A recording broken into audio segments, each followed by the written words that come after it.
வல்லமையும் மிதித்து போன அதிகாரம் தந்தாரே. அவர் ஜீவன் எனக்குள்ள, அவர் ஆவி எனக்குள்ள, எனக்குள்ள எப்போதும் அவர்தானே. சர்ப்பங்களையும் தேள்களையும் சாத்தானின் வல்லமையும் மிதித்து போன அதிகாரம் தந்தாரே.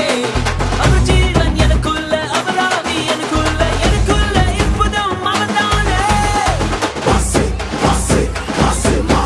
சாபமில்ல, வறுமையில்ல, ரோகமில்ல, துக்கமில்ல, இயேசு ஜெயம் பெற்றாரே. இனி சாபமில்ல, வறுமையில்ல, ரோகமில்ல, துக்கமில்ல, இயேசு ஜெயம் பெற்றாரே.